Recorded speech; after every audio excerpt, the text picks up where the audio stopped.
খাদানটা যেমন প্রশ্ন করে যে খাদান খুব কমার্শিয়াল ফিল্ম, সেটাই বলতে চাইছে এটাও কিন্তু সেরকমভাবে commercial film.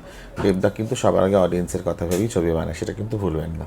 I am waiting for Dev to give me green signal for Draupadi, যেটা অলরেডি অ্যানাউন্সড। পুরো কৃতিত্ব এবার আমি দেবকে দেবো।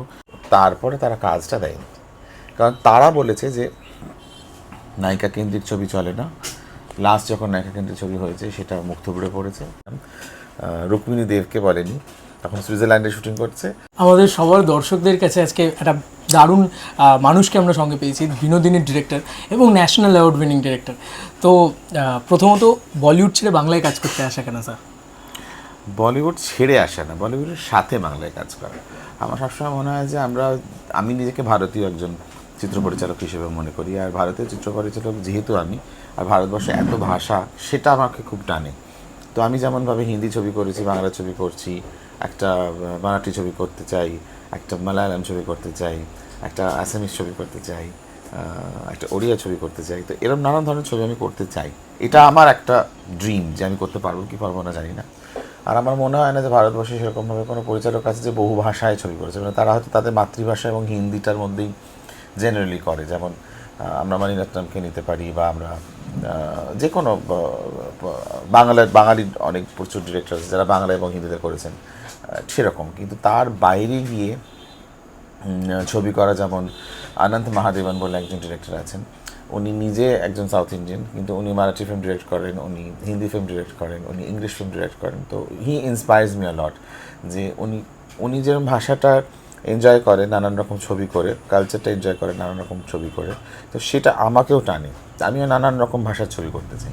আচ্ছা, বিনোদিনী করার সময় আমি শুনলাম ট্রেলার লঞ্চে দেবদা বলছে যে অনেক প্রডিউসার নাকি চলে গিয়েছিল প্রথম দিকে। তো সেই বিষয়টা যদি বলেন যে বিনোদিনী করার টাফ ব্যাপারটা, যে দেবদাকে রাজি করানো, তারপর প্রমোদ ফিল্মসকে রাজি করানো, এবং পুরো ব্যাপারটা ঠিক উল্টো, মানে এটা আসলে 2019 থেকে শুরু। দেবদা সবার লাস্টে, দেবদা যেটা বলেন সেদিন অনুষ্ঠানে, যে আমি লাস্টে আসি, আমি সবার লাস্টে আসি, আর সেই জন্যে মানে আমার কৃতিত্বটা সব থেকে বোধহয় কম। সেটা উনি বড় মাপের মানুষ, বিশাল বড় স্টার, তাই উনি বলছেন। কিন্তু ওর কারোর কৃতিত্বই কম নয় এই ছবিটাতে, সেটা মিথ্যে কথা বলা হবে। কিন্তু শুরুতে যেটা আমরা শুরু করেছিলাম, ফিল্মটা কিন্তু শুরু হয়েছিল অ্যাসর্টেড মোশন পিকচার্সের ব্যানারেই। এটা যদি দেখা যায়, যদি গুগল করে, তাহলে দেখবে যে একটা পোস্টার আমরা লঞ্চ করেছিলাম, যেখানে হাফ চৈতন্য আর হাফ বিনোদিনী একটা আঁকা ছবি। সেটা পল্লবী বলে একজন পোর্ট্রেট আর্টিস্ট ওটা করেছিল, আর ওটাই আমাদের ফার্স্ট লুক ছিল 2019-এ। সেইখান থেকে আমরা কাজ শুরু করি এবং ভাবি যে কী করে করবো। তারপরে রুক্মিণীকে ফোন করি, রুক্মিণীর সাথে কথা বলি, রুক্মিণীকেও বলি যে এখন কিছু কাউকে জানিও না, আমরা নিজেরা আগে রেডি হই। এই করতে করতে আমাদের একটা জার্নি শুরু। আমরা সবার কাছে যাই তখন অ্যাকচুয়ালি, কিন্তু কেউই আমাদের সেইভাবে সাহায্যের হাত বাড়িয়ে দেয়নি। যারা দিয়েছিল আমি ভেবেছিলাম যে তারা বোধহয় আমাদের সঙ্গে থাকবে, কিন্তু মানে ওই কোভিড এসে যাওয়াতে, মানে তারা হ্যাঁ করেছিল, কিন্তু কোভিডের পর সবার অনেকেরই মাইন্ড চেঞ্জ হয়ে গেল। কারণ তখন হচ্ছে যে সিনেমা হলে কেউ আসবে না, কী করে চলবে, এটা তো একটা বড় বাজেটের ছবি, এটা ওটিটির ছবি নয়, তাহলে কী করবে, অনেক কিছু কারণ দেখি তারা বেরিয়ে গেল। অবভিয়াসলি আশাহত হলাম। তারপর আস্তে আস্তে ভাবলাম যে তাহলে হয়তো ছবিটা হবে না, কিন্তু হাল ছাড়তাম না, কারণ আমি আর রুক্মিণী সবসময় কথা বলতাম, একটা আশা, একটা স্বপ্ন তো ছিলই। তারপরে কোভিড হয়ে গেল, কিছু মাস চলে যাওয়ার পর আমি প্রতীক চক্রবর্তীর কাছে অ্যাপ্রোচ করি, প্রমোদ ফিল্মসের, এবং উনি ওই আমাদের যে একটা ছবি তুলেছিলাম চৈতন্য আর বিনোদিনীর একটা ছবি লুকিয়ে আমরা ফটোশ্যুট করেছিলাম, রুক্মিণী দেবকে বলেনি, তখন সুইজারল্যান্ডে শুটিং করছে। ও বলেছে আমি একটা ফটোশ্যুট করছি একটা ফ্যাশন ম্যাগাজিনের জন্য, বলে একটা ফটোশ্যুট করেছিল। তো সেই ছবিটা আমাদের কাছে ছিল, দুটো লুক। সেইটা যখন দেখাই প্রতীককে, প্রতীক বলে তুমি এটা করতে পারবে? তখন আমি বলছি হ্যাঁ, এর থেকে বেটার করবো। তখন বলছে এইটাও যদি তুমি করতে পারো আমি তোমার সাথে আছি। এইভাবে প্রতীক এলো। প্রতীক আসার পর এবার এক্সিকিউশন লেভেল, এক্সিকিউশন কে করবে? ওটা একটা বম্বে প্রোডাকশন হাউস, এবার কলকাতায় করতে হবে। প্রোডাকশন হাউসটা কে হবে? সাহায্যের হাতটা কে বাড়াবে? তারপরে তখন আমরা রুক্মিণী আর আমি গিয়ে দেবের সঙ্গে দেখা করি, এবং দেবের সঙ্গে দেখা করার পর দেব গল্পটা শোনে, দেব নিজের ফিডব্যাক দেয়। একটা প্রফেশনাল মিটিং হয়, কিন্তু প্রপার যেমন প্রডিউসারের সঙ্গে দেখা করতে হয় সেভাবে রুক্মিণী আমি অ্যাপয়েন্টমেন্ট নিয়ে দেবের অফিসে যাই, আমরা প্রপারলি দেখা করি, এবং ও প্রফেশনালি দেখা করে, এবং ওর নিজের একটা বক্তব্য থাকে তার মধ্যে, সেটা বলে। তারপরে আমাকে বলে যে তুমি অ্যাপ্রোচ করো নি এখানে কাউকে, এটা তো খুব ভালো প্রজেক্ট। তখন বলছে আমি সবার কাছে অ্যাপ্রোচ করছি কলকাতার, মানে বড় থেকে ছোট থেকে মাঝারি থেকে, কারোর নাম নেব না, কারণ তারা সবাই যারা দেখছে আজকে এই ইন্টারভিউটা তারা জানে যে কারা কারা আমাকে কফি খাইয়েছে, কারা কারা আমাকে সিঙ্গাড়া খাইয়েছে, কারা কারা আমাকে রোল খাইয়েছে, কিন্তু তারপরে তারা কাজটা দেয়নি। কারণ তারা বলেছে যে নায়িকা কেন্দ্রিক ছবি চলে না, লাস্ট যখন নায়িকা কেন্দ্রিক ছবি হয়েছে সেটা মুখ থুবড়ে পড়েছে এরকম রেঞ্জে। হ্যাঁ মানে ঘরোয়া ছবি তো নায়িকা কেন্দ্রিক ছবি প্রচুর হচ্ছে, ভালো চলছেও, কিন্তু এইরকম লার্জার দ্যান লাইফ একটা পিরিয়ড ড্রামা এত টাকা খরচা করে চলে না, এটা দর্শকরা দেখে না। দর্শকরা সবসময় হিরো কেন্দ্রিক ছবি দেখে। মানে এটা কিন্তু গোটা ইন্ডিয়া জুড়েই এটাই কিন্তু মানে মেজরিটি বিগ বাজেট ফিল্মসগুলো কিন্তু হিরো কেন্দ্রিক হয়, কিন্তু আপনার ছবিতে আমরা দেখতে পেলাম এই পুরো রুলটাকে ব্রেক করে এরকম একটা এত গ্র্যান্ডার এত বড় স্কেল, সেটা আবার হিরোইন কেন্দ্রিক, এবং সেই হিরোইনও আমাদের এখানে যে মানে আমরা মানি যে এখানে কোয়েল মল্লিক এসে টলি কুইন, কিন্তু সেই কুইন একটা ভাইবস দেওয়া, মানে আমি গাঙ্গুবাই কাটিয়াবাড়ি দেখেছি সেই সময় আমার মনে হয়েছে যে আলিয়া ভাটকে যেন কুইন বানালো, আর সেই জিনিসটা আপনার ছবি দেখে আমার রুক্মিণী দিকে মনে হয়েছে যে সেম কথাটা যে তুমি বললে খুব সুন্দর বললে, মানে আমাকে উত্তর দিতে হবে না, কারণ যখন বনসালি স্যার আলিয়াকে কাস্ট করলো গাঙ্গুবাইয়ের জন্য, তখন ওই একই প্রশ্ন কিন্তু সোশ্যাল মিডিয়া তুমি যদি যাও, ওই পোস্টার যেদিন পোস্টারটা বেরিয়েছে রুক্মিণীকে যা যা যা যা যা যা যা এখানকার লোকেরা বলেছে, আলিয়া ভাটকেও কিন্তু সারা ভারতবর্ষের লোকেরা ওই কমেন্টই করেছে।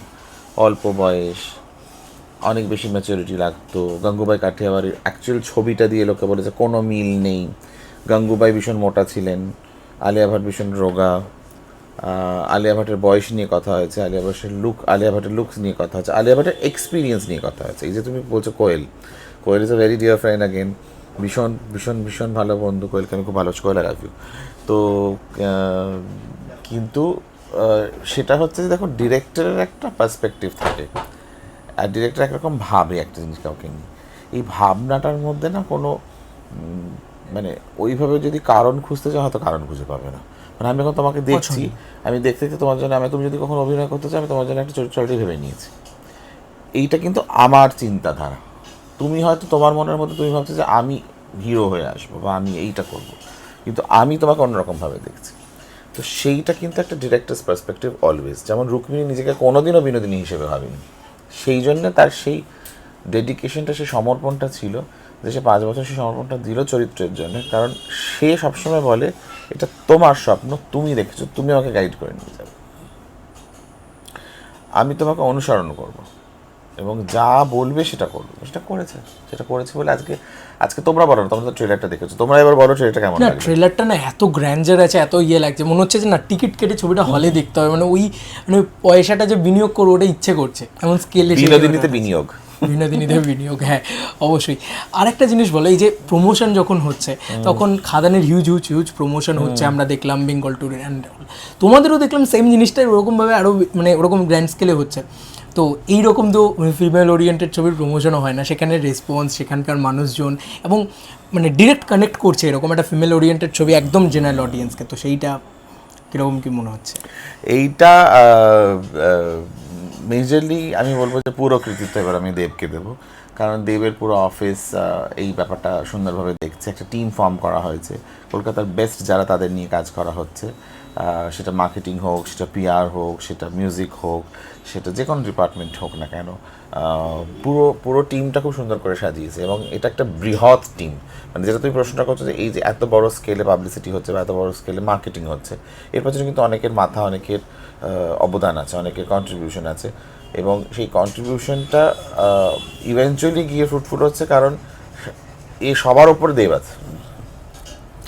দেবের থেকে বেটার মার্কেটিং আমার মনে হয় না যে বাংলা সিনেমায় কেউ এই মুহূর্তে করতে পারছে বা সক্ষম, কারণ ও এতটা মানে সুন্দরভাবে খাদান বলো বা যে কোনো, মানে আমার মনে হয় যবে থেকে ও চ্যাম্প করছে, ওর মার্কেটিং স্কিলটা কিন্তু অন্যরকম, কিন্তু মার্কেটিং ব্যাপারটা অন্যরকম। প্রত্যেকটা ছবিতে একটা নতুনত্ব থাকে, প্রত্যেকটা ছবিতে একটা চমক থাকে, ছবিটাকে নিয়ে আসা, ছবিটাকে দর্শকের কাছে পৌঁছানো, একই মার্কেটিং করে যাচ্ছি একইভাবে, তাতে অডিয়েন্সও বোর হয়ে যাবে, সেটাও করে না। ওর বিনোদিনীটাকে এই যে বিনোদিনী মানে কল্পতরুর দিনে ফার্স্ট জানুয়ারিতে আমরা রামকৃষ্ণর পোস্টারটা যেটা লঞ্চ করলাম, সেটা তো ভীষণ ইউনিক একটা জিনিস এবং সেটা বিনোদিনী থিয়েটারে করা হলো ওরকমভাবে।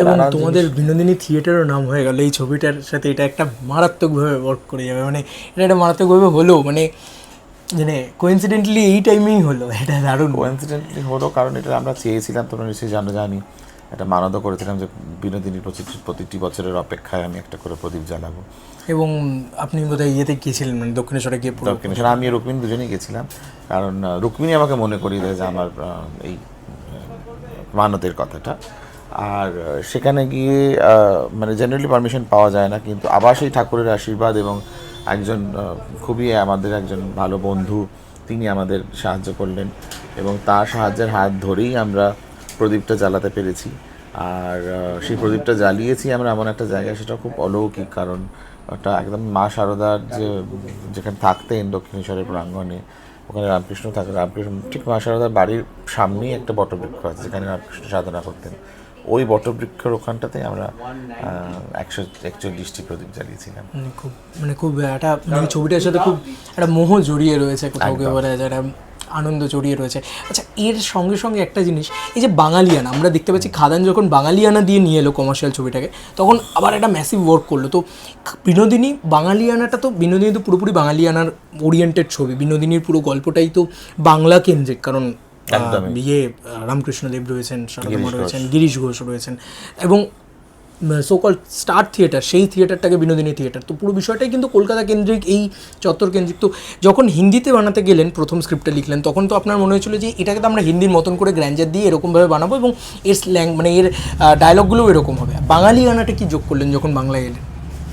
বাঙালি আনা মানে এখানে অনেক রকম ভাষার প্রয়োগ হয়েছে। আপনারা যদি সিনেমাটা দেখেন, দেখবেন যে সেই সময় না বাংলা ভীষণ রিচ।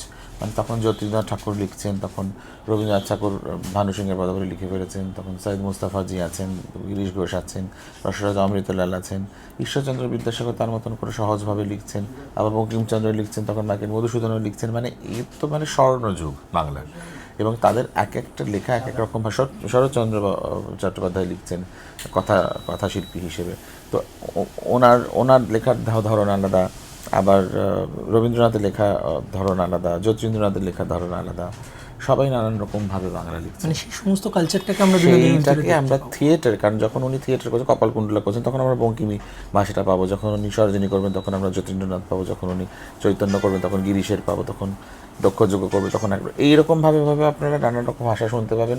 মঞ্চস্থ হচ্ছে যখন নিজের জীবনে একরকম কথা বলছে, বিদেশিদের সঙ্গে একরকম কথা বলছে, কুমার বাহাদুরের সঙ্গে যখন প্রেম হচ্ছে তখন সে হয়তো অন্য ভাষায় কথা বলছে, গুরমুখের সঙ্গে হিন্দিতে কথা বলছে, কারণ সে একজন মারোয়াড়ি ব্যবসায়ী। তো নানান রকম মানে বাংলায় যে এই কালচারটা ছিল। আর আরেকটা জিনিস আপনাকে বুঝতে হবে, খুব গুরুত্বপূর্ণ, দর্শকদের জন্যই বলা, যে আপনারা যখন সিনেমাটা দেখবেন ভুলে যাবেন না, এটা কিন্তু অভঙ্গ বাংলার কথা বলছি।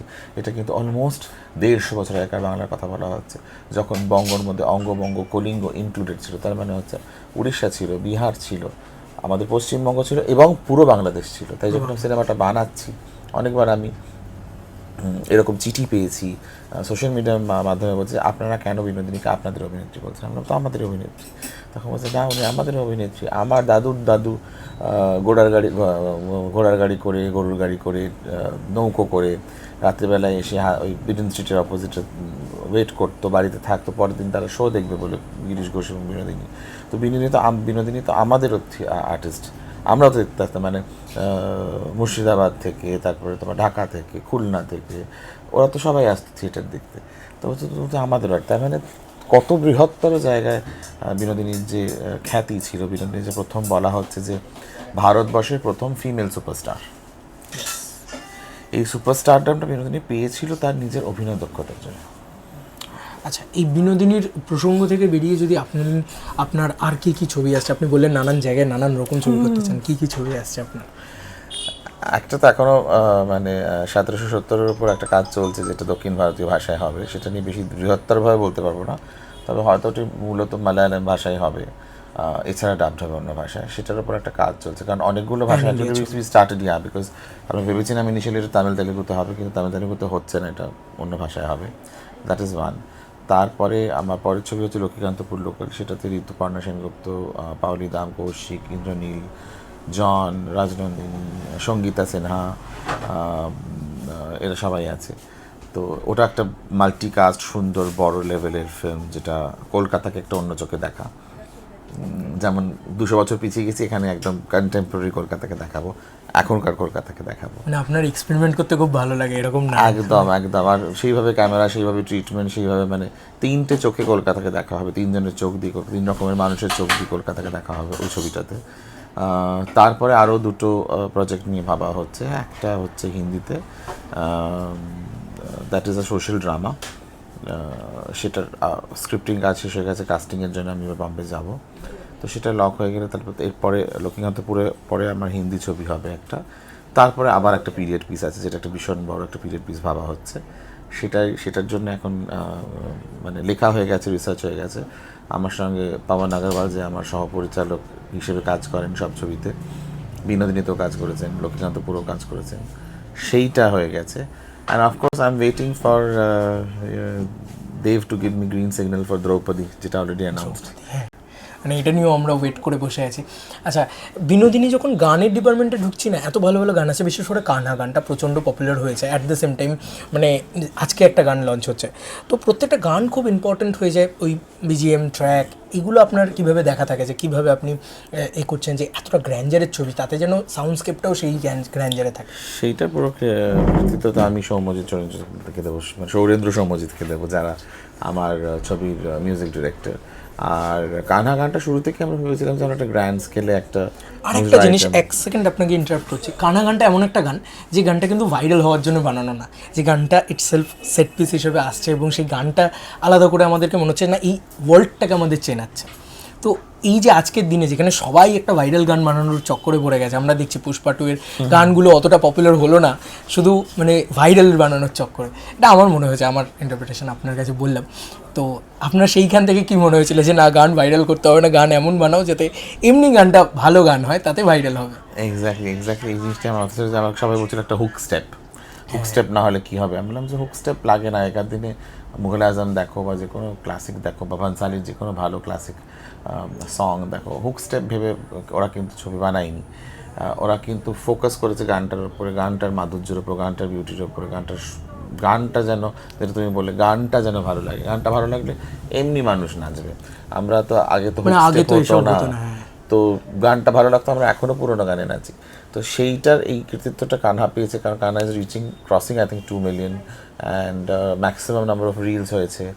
আর ক্লাসিক্যাল ইন্ডাস্ট্রির লোকেদের খুব ভালো লেগেছে, এতদিন পরে একটা পিওর ক্লাসিক্যাল মিউজিক বাংলা সিনেমায় এলো, যেটার উপর নাচা যেতে পারে, যেটার ভাষাটার কথা বলা আছে। গানটি আমি এবং ইপসিতা লিখেছি গানটা। তো গানের কথা নিয়ে প্রচুর সুন্দর সুন্দর কমপ্লিমেন্ট পাচ্ছি, সেটা ভালো লাগছে। যে প্রথমে আমি ভেবেছিলাম যে এটা হিন্দি, যেহেতু লোকেরা কি এটা কি অ্যাকসেপ্ট করবে, মেনে নিতে পারবে কি পারবে না, কিন্তু খুব সুন্দরভাবে তারা মেনে নিয়েছে, এবং তারা খুব সুন্দরভাবে সেটাকে আপন করে নিয়েছেন গানটাকে।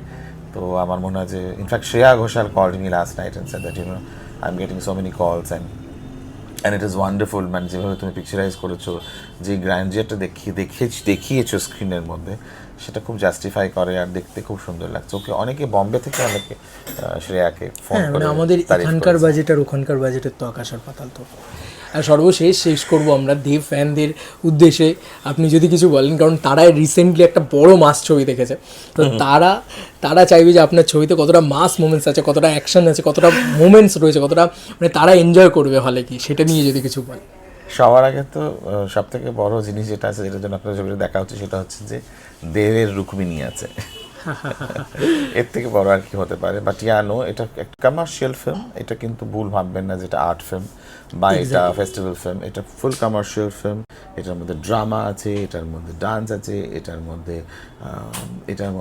রোম্যান্স আছে, এটার মধ্যে বিট্রেয়াল আছে, এটার মধ্যে থ্রিল আছে, এটার মধ্যে সব কিছু আছে, এটার মধ্যে স্যাক্রিফাইস আছে। একটা বাংলা সিনেমা, একটা কমার্শিয়াল বাংলা সিনেমায় যা যা উপাদান প্রয়োজন, সেই সব উপাদানই আছে। কারণ এই উপাদানগুলো বিনোদিনী দাসের নিজের জীবনেই মধ্যে ছিল।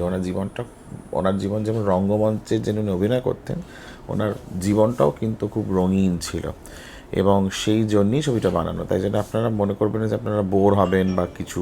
মানে খাদানটা যেমন প্রশ্ন করে যে খাদান খুব কমার্শিয়াল ফিল্ম, সেটাই বলতে চাইছে। এটাও কিন্তু ঠিক সেরকমভাবে কমার্শিয়াল ফিল্ম। দেবদা কিন্তু সবার আগে অডিয়েন্সের কথা ভেবেই ছবি বানায়, সেটা কিন্তু ভুলবেন না। তাই আপনাদের কথা ভেবে ছবিটা বানানো, আপনারা না গেলে কিন্তু দেবদা খুব দুঃখ পাবে। তাই জন্য দেবদা বারবার লাইভে আসছে, বারবার বলছে যে বিনোদিনীটা কিন্তু দেখতে হবে। বিনোদিনীটা দেবদারও খুব কাছের একটা ছবি, এবং এই ছবিটা যদি আপনারা সাকসেসফুল করতে পারেন তাহলে দেবদা খাদানের পাশাপাশি এরকম সুন্দর সুন্দর ছবিও বানাবে। Thank you so much sir, thank you so much. And আপনার বিনোদিনী গ্র্যান্ড সাকসেস পাক, গ্র্যান্ড অডিয়েন্স দেখুক। হলে গিয়ে দেখবে তো? অবভিয়াসলি, কেন নয়। আমি মানে এরকম ধরনের গ্র্যান্ডার আমি বলছিলামই আপনাকে যে এত সুন্দর একটা গ্র্যান্ডার রয়েছে যে টিকিট কাটতে ইচ্ছা করছে। তা আপনাদের ইচ্ছা করছে নাকি জানান কমেন্ট সেকশনে। চলুন আবার নতুন কোনো ভিডিওতে দেখা হবে, বাই।